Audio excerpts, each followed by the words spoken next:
tous, petite vidéo pour vous faire un point lecture. Je rigole parce que si vous me regardiez, franchement je suis fière de moi. Aujourd'hui j'ai réussi à faire 2 vidéos sans trop partir dans tous les sens.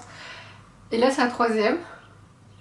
Et honnêtement, là je commence à partir dans tous les sens.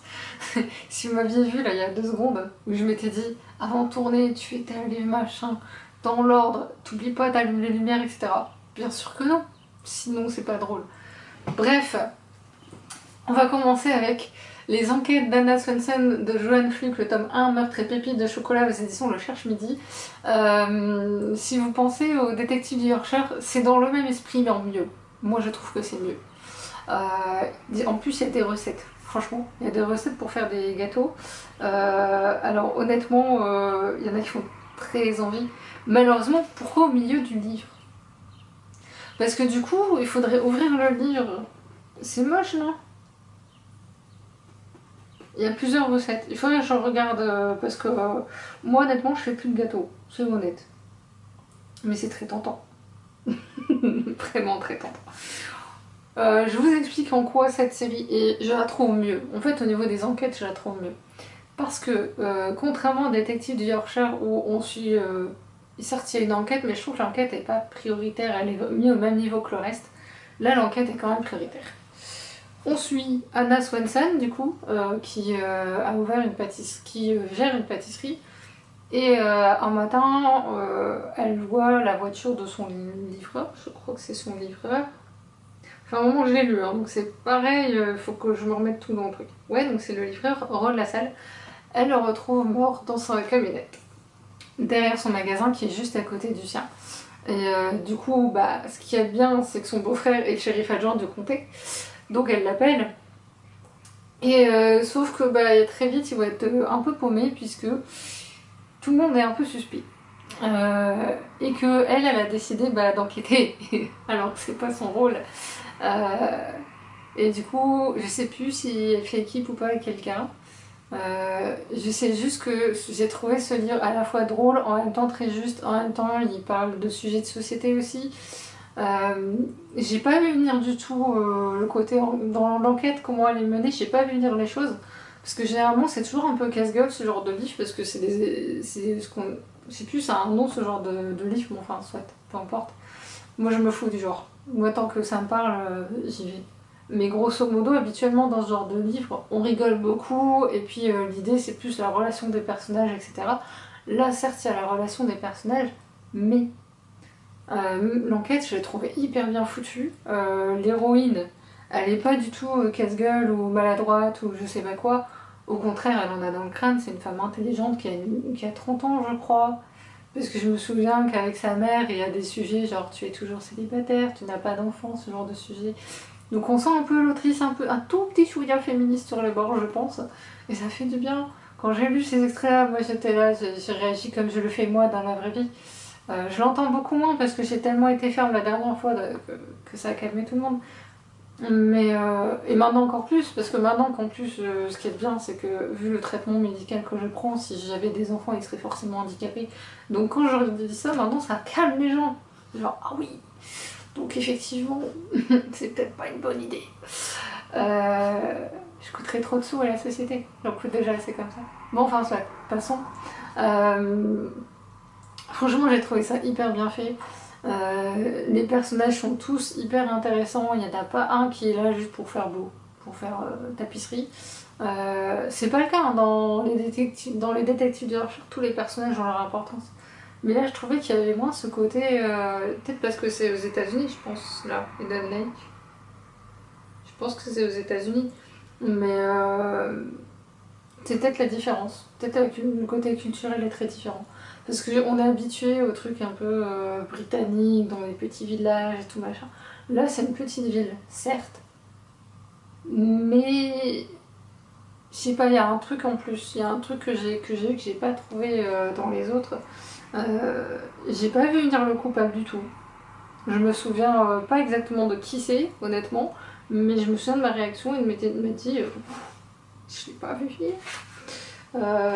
J'ai bien aimé le fait que on essaie de la calmer, puis à un moment donné, il y a sa sœur, je crois, qui va l'aider carrément à découvrir qui est le coupable, ce genre de choses, alors que normalement on n'est pas censé faire ça. Et en fait, comme elle est intelligente, elle va souvent utiliser ses pâtisseries pour pouvoir accéder à des informations. Et c'est là où on voit que les pâtisseries, bah, tout le monde est friand de pâtisserie. Personne ne s'est résisté à ça.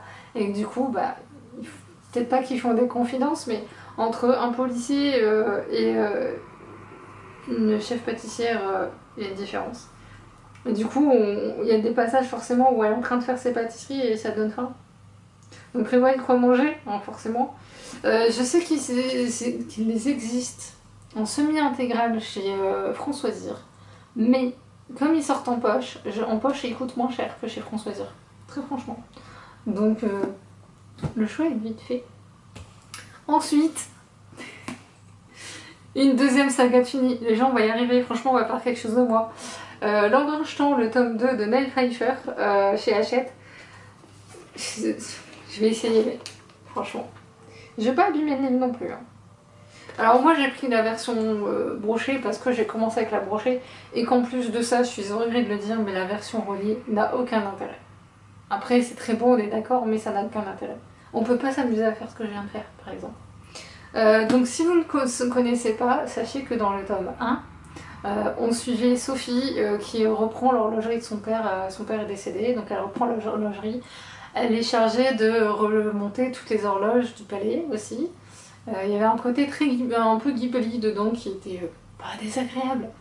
Et dans ce premier tome, l'un des deux princes, de Dimitri, j'allais dire un autre prénom, le pauvre, Dimitri, allait la voir pour lui demander de remonter une horloge en particulier, sauf que c'est une horloge interdite et que bien entendu elle s'est retrouvée dans cette situation compliquée. Et dans ce tome 2, on la retrouve après tous les événements de ce premier tome dans la ville, il n'y a pas de résumé, c'est ballot, dans la ville la plus... comment on dit ça? C'est fou comme je perds mes mots moi maintenant. Dans la ville dédiée, grosso modo, où si vous voulez, où il y a l'académie d'horlogerie, où elle a l'intention d'y rentrer, sauf que il y a des... comme elle est considérée comme une immigrée, c'est un peu compliqué. Et que dans cette académie, il y a sa grand-mère qui ne sait pas qui elle est, évidemment, puisque je vous rappelle qu'elle a fait un voyage dans le temps et elle ne peut pas revenir dans le présent. Elle est coincée. Bref, il y a une série de meurtres qui a lieu et elle enquête dessus. Parce qu'elle a son caractère en fait, Sophie, c'est une femme libre. Il se passe plein de choses, je vous en dirai pas trop parce que c'est un tome 2. Comme vous le voyez, effectivement Dimitri va avoir un rôle à jouer là-dedans. Est-ce que j'ai vu venir quoi que ce soit? Non. Je me suis juste spoilé un truc par hasard parce que j'ai ouvert le livre à la mauvaise page à un moment donné, on va reprendre la lecture et j'avais c'était spoilé le truc. Mais si j'avais pas vu, franchement, je me serais fait avoir. Je me suis même fait avoir quand même, malgré tout. Et petite anecdote, c'est que en lisant un passage, il y a un personnage qu'elle décrit. Je ne peux pas dire qui est ce personnage parce qu'il arrive vraiment vers la fin. Et quand elle l'a décrit, j'ai pensé à Félix des Stray Kids. J'ai dit mais c'est Félix des Stray Kids. Je suis en regret de le dire. C'est pas possible. J'ai dit à ma mère les phrases comme elles étaient. J'ai montré la photo de Félix. Elle a dit oui, effectivement. Du coup, j'ai pas su résister. J'ai demandé à l'autrice qui, sur le coup, n'y avait pas pensé. Mais apparemment, après quoi, elle s'est dit ah, c'est pas faux. Bref. J'ai adoré cette fin, elle est juste géniale. J'ai pas vu venir quoi que ce soit, j'étais surprise par les personnages, j'étais surprise par la créativité de l'autrice.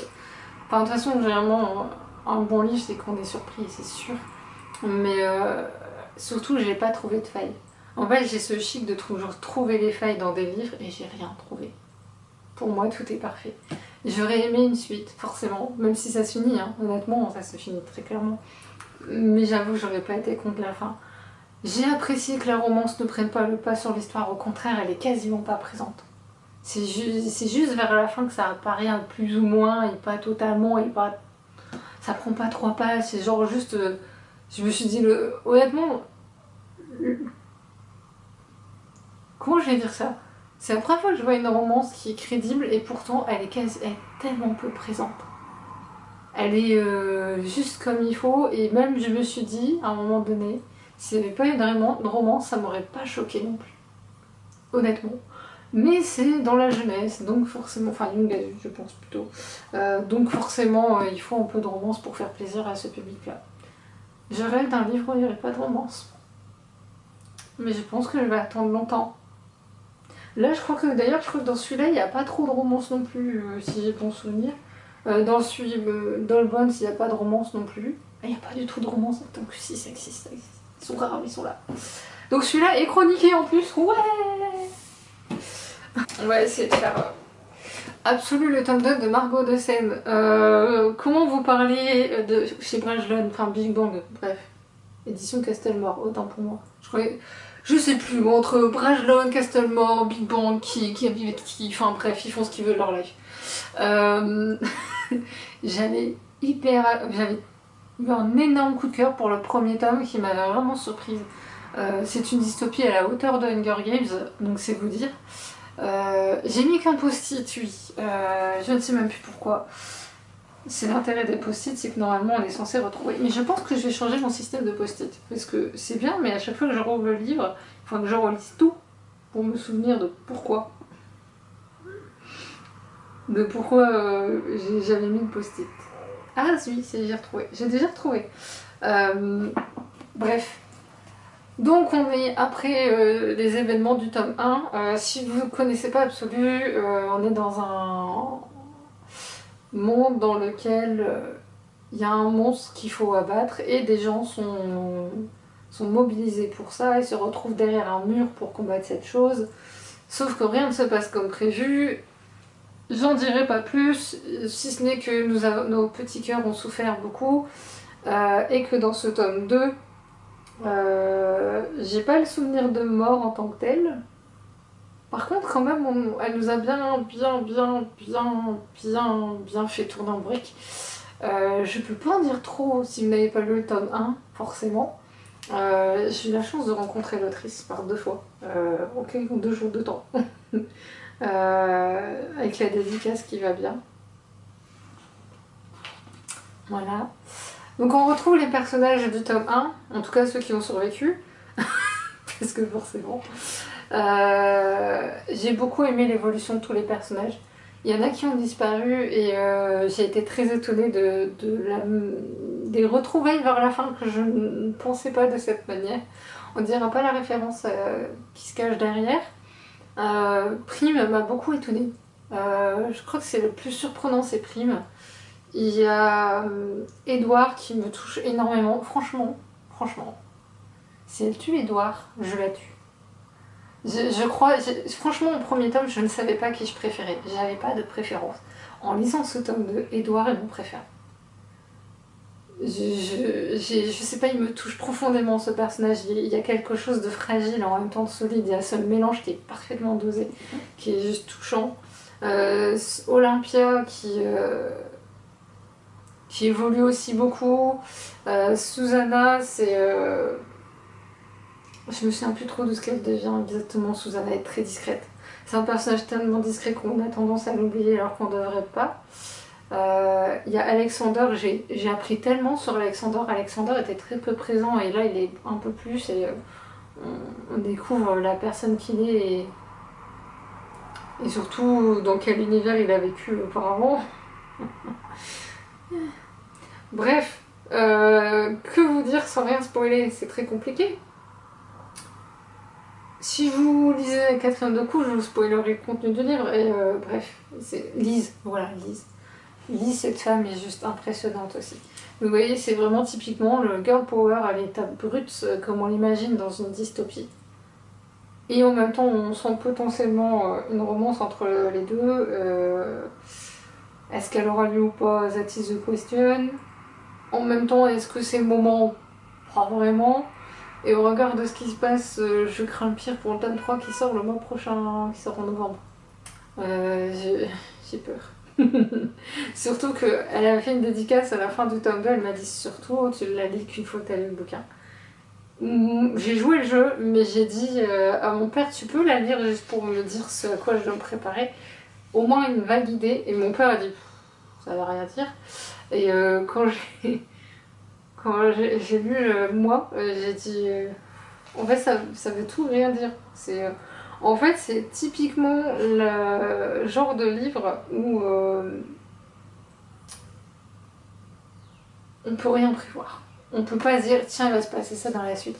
C'est plaisant de lire un livre sans se dire ouais on va tomber dans des clichés potentiellement. Là non.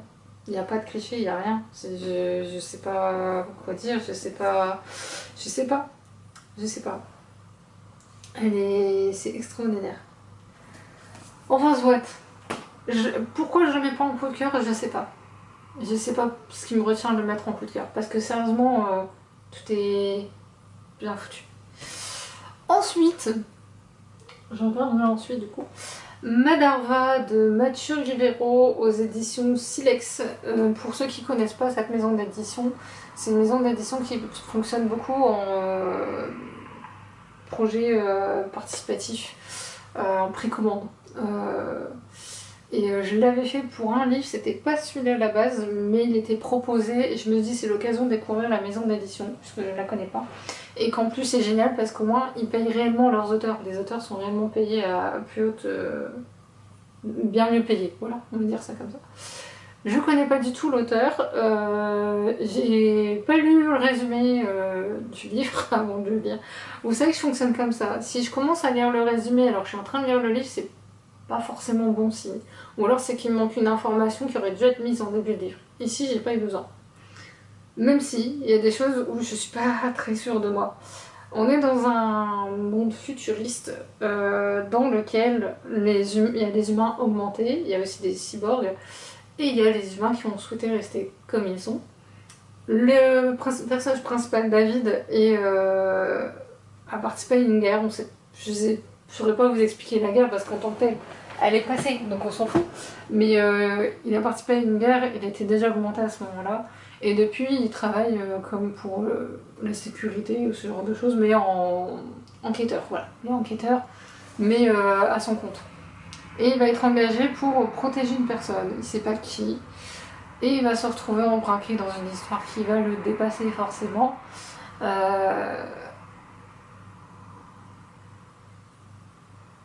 Donc si je peux le dire. Tout d'amour, j'aurais peut-être pas mis un quatrième de couve. Mais en même temps, c'est le titre. Bref. Donc en fait, il est chargé de protéger Madarva, mais surtout de traquer ceux qui vont agresser. Puisque Madarva est une chanteuse qui est augmentée. On pourrait même dire qu'elle est partiellement devenue robot, en fait. C'est un peu compliqué, mais il faudra lire pour comprendre. Tout est parfaitement expliqué dans le livre, c'est très court en plus. Et sauf que, en fait, tout au long du livre, on comprend qu'en fait, ce qui se passe, c'est qu'il y a une lutte de la part des êtres humains d'origine, on va dire. Je sais plus, ils ont un nom exactement, ils ont un nom plus précis, mais je m'en souviens pas. Qui reproche aux êtres humains de s'être augmentés avec les technologies et qui voudrait éradiquer ça. En fait, c'est une discrimination au final Madarva est au centre de tout, elle représente tout ça. Et sauf que Madarva elle-même a ses propres luttes, puis je vous en dis pas trop parce qu'il faut comprendre exactement quoi.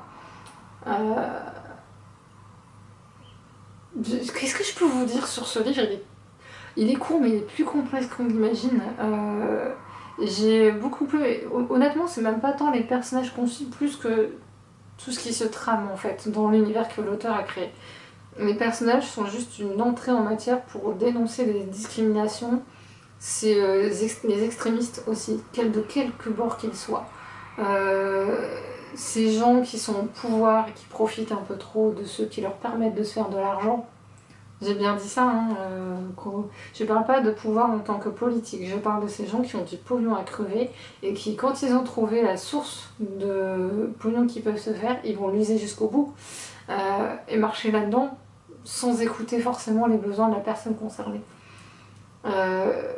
Il y a une critique aussi forcément de ces nouvelles technologies qui sont telles qu'à un moment donné on en oublie que c'était que l'humain à la base et que certes les nouvelles technologies peuvent apporter une aide mais on ne doit pas en exagérer, il faut doser en fait, grosso modo c'est ça. Le personnage de David en lui-même représente ça. J'ai apprécié cette lecture, même si j'avoue que c'est la première fois que j'en lis un de ce genre. Je connaissais de nom, enfin, j'avais jamais vraiment lu ce type de livre, ça. Et à un moment donné, j'étais un peu paumée par rapport à ce qu'il a créé, mais ça se rattrape et c'est peut-être pas l'essentiel. Parce qu'en fait, je savais pas si ce qu'il décrivait c'était Internet, enfin le futur d'Internet, ou si c'était autre chose, enfin les réseaux sociaux ou autre chose, je savais pas trop. Et je pensais que c'était un mélange de tout ça. Enfin bref, c'était plutôt bien foutu. Et j'ai été étonnée parce qu'au début, en lisant, ça me rappelait un peu un côté western. Dans ce côté, le personnage principal me rappelait un peu un côté western, mais dans le futur. Grosso modo, c'est un peu ça l'idée. Je trouvais ça pas si mal. Je sais plus quel personnage apparaît vers la fin que j'ai beaucoup aimé. Sean, j'ai bien aimé Sean. Mais un autre personnage. Cass, voilà. Cass qu'on entend parler au début et qui n'apparaît que vers la moitié du livre à peu près. J'ai adoré ce personnage. Je rêve de rencontrer ce genre de personne très franche et tellement franche que des fois ça peut décoiffer des gens. Mais moi j'aime bien ce genre de personne. Bref, si vous avez envie de découvrir un peu, je suppose que c'est un cyberpunk ou science-fiction, les deux. J'ai pas regardé le genre littéraire. Pour moi, si on me dit cyberpunk, ça me m'étonnerait pas. C'était chouette. Franchement, c'était chouette. Et c'est court, donc pour découvrir, je trouve ça pas mal. Après, il faut être, je pense, un peu familier des nouvelles technologies, je pense. Je saurais pas vous dire plus que ça. Bon, je vais finir par y arriver à cette vidéo. J'ai été interrompue une première fois par le téléphone et puis après c'est ma batterie qui a lâché et j'avais autre chose à faire après. J'avais plutôt bien calculé mon coup pour une fois, mais voilà, il n'y avait plus de batterie. Donc maintenant que j'ai rechargé, pas complètement mais suffisamment je pense, cet appareil, je vais pouvoir réellement vous présenter Love and Game, le tome 1, Skylar The Royal Lockhart. C'est de l'auto-édition. Je vous mettrai le lien de son site où vous pourrez commander les livres. Je sais pas pour le tome 1 il sera à nouveau disponible parce qu'en relié, en tout cas en relié, je sais qu'il était en rupture de stock, mais je crois avoir vu qu'il allait faire peut-être quelque chose, enfin je suis pas sûre. Après comme je l'ai, j'avoue que je me suis pas renseignée plus que ça. Donc l'objet livre est juste très joli, comme vous pouvez le constater.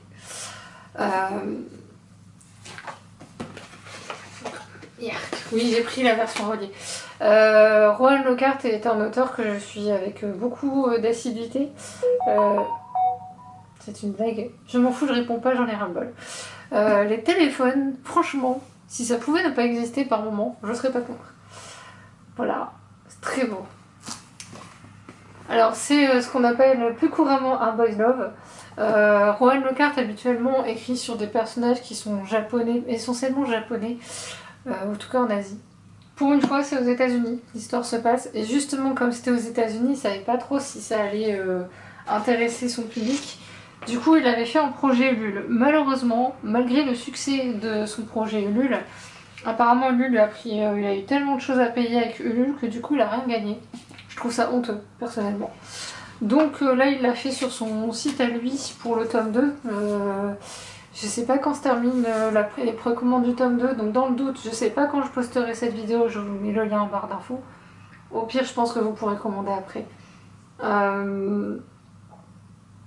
Ici, il est question de Skylar qui est... que vous ne voyez pas là, Skylar c'est ce jeune homme qui est développeur freelance. Il a postulé dans une entreprise de publicité et il a gagné, il a eu le poste, depuis de dire ça. Il vit en colocation avec Camilo qui est un streamer sur les jeux vidéo hyper réputé apparemment. On en saura plus dans le tome 2 sur Camilo, mais j'ai beaucoup aimé sa personnalité. Et Skylar en fait manque profondément de confiance en lui, c'est quelqu'un d'introverti qui sort pas beaucoup et qui est aussi une poisse mais légendaire. Et au regard du début du livre, je vous jure que c'est vrai, dès le début du livre, sur le coup je l'ai fermé 2 secondes en rigolant en me disant il y a des livres qui arrivent vraiment au bon moment dans ma vie. Vraiment, il fait partie de ces livres.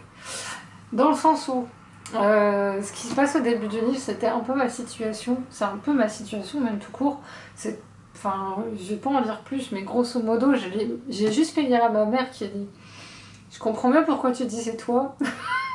Ce côté gaffeur, ce côté poissard, enfin bref. Et Skyler, quand il va arriver là-bas, bah, avant même d'arriver en fait le jour J, il va rentrer dans la voiture de son futur patron qui est une Chevrolet. Et lui est à vélo. Et il se dit ça commence bien, mais il sait pas encore que c'est son patron, il va le savoir après. Un peu plus tard, bah, il va se passer d'autres choses. En lisant en fait, honnêtement, les débuts du livre, ça peut paraître cliché, mais il faut bien un début d'une histoire. Et tout le reste, c'est tellement bien fait. Moi, j'ai adoré. J'étais en empathie avec ces personnages. Même les personnages qui paraissent clichés, genre le patron par exemple, on pourrait. C'est quelqu'un de très gentil, très. Je vais pas dire doux, ce serait pas le bon mot, mais. Il est vraiment bienveillant. En tout cas, il y a une vraie bienveillance de sa part.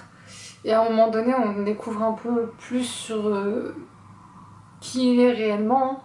Et j'ai trouvé ça appréciable qu'en fait, que sur chaque personnage, on découvre l'envers du décor, on en apprenne plus et on voit que entre ce qui me paraissent et ce qu'ils sont vraiment, il faut faire la part des choses. C'est un peu ce qui nous manque dans la société actuelle. On a tendance à se fier aux apparences, à pas se dire qu'au-delà de ces apparences, c'est une histoire. Et c'est un peu ce que montrent tous les livres de Rohan Le Carthé. Et c'est ce que j'apprécie beaucoup chez lui. Je sais pas quoi vous dire d'autre si ce n'est que j'ai adoré cette histoire. Que oui, j'ai oublié de vous dire l'essentiel, c'est attention, il y a des scènes extrêmement explicites quand même, donc pas à mettre entre toutes les mains. C'est pas marqué dessus, non, c'est pas marqué. Mais peut-être marqué à l'intérieur, je sais pas.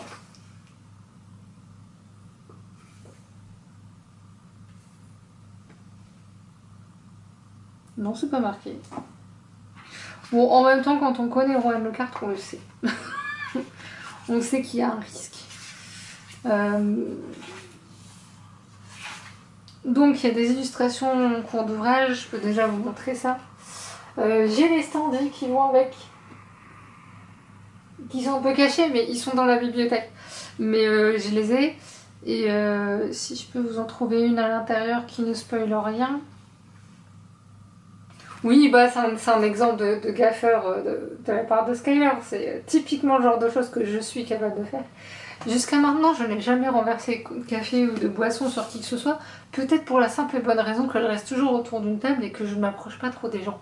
Et que je ne prends pas de boisson emportée. Et que à chaque fois que je vais sur mon lieu, enfin quand j'ai du travail, à chaque fois je prends toujours une gourde. Peut-être pour ça que j'ai évité les catastrophes. Quand on est gaffeur, on a des astuces. Mais honnêtement, l'évolution de Skyler est hyper intéressante. On apprend énormément sur lui. On apprend.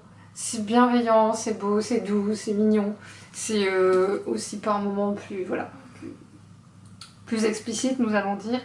Les débuts de chapitres sont illustrés aussi, j'ai oublié de vous le dire. Je vais y arriver. Et les illustrations changent au fur et à mesure, je crois. Je crois pas, non. Je sais plus. Attendez, je vais regarder. Non, elle ne change absolument pas, j'ai dit une grosse bêtise. C'est parce que j'ai vu une illustration au cours de feuilletage et je me dis tiens. Et j'aime beaucoup les pages parce que les pages sont pas unies. Vous voyez ce que je veux dire? Le fond il est un peu illustré légèrement. C'est un travail éditorial de fou, bien meilleur que certaines maisons d'édition qui nous proposent des reliés à un prix faramineux alors qu'il n'y a pas de jaspage et que c'est juste pour vendre en fait, grosso modo. On oublie que le livre est à la base un objet culturel et certainement un objet juste pour faire beau dans une bibliothèque. Même si on est d'accord que ça fait plaisir. Voilà, je sais pas quoi vous dire de plus sur ça, mais sur ces personnages. Je sais plus comment ça s'appelle, Darren, oui, c'est marqué comme sur le Port-Salut, il s'appelle Darren, son patron.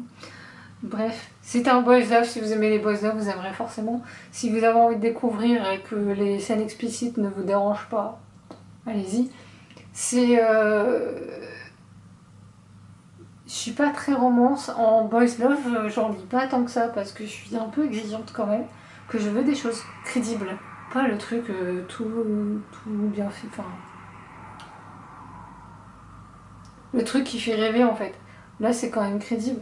On parle pas de... Par contre, on parle pas d'homophobie, quoi que ce soit. Enfin, j'en ai pas le souvenir en tout cas. Ou alors s'il en parle, c'est que je m'en souviens pas. Et le seul truc, c'est que Camilo, on se doute qu'il lui arrive quelque chose, on sait pas quoi exactement. Mais c'est le tome 2. Faudra attendre qu'il sorte. Moi j'ai participé au projet Ulule, la précommande puisque c'est sur le site de Roanne cette fois-ci. Et il sort au début d'année, enfin en courant des débuts d'année prochaine. Il n'a pas mis de date précise, mais je préfère parce qu'on sait tous que les projets Ulule, il y a toujours du retard. Donc pour une fois, je préfère un auteur qui dit début d'année, et au moins on peut pas dire. Voilà. Je viens de voir un titre de chapitre, j'avais pas capté. Je lis jamais des titres de chapitres. Je devrais les lire, parce que vu ce que j'ai à me lire, ça me fait profondément rire. Bref, sur ce, je vous laisse. Je vais monter cette vidéo du coup. Elle sera pas montée, enfin mise en ligne tout de suite. Vous savez comment je fonctionne. Mais bref, je rattrape mon retard de moitié. Yes. Et sur ce, je vous dis à la prochaine. Salut!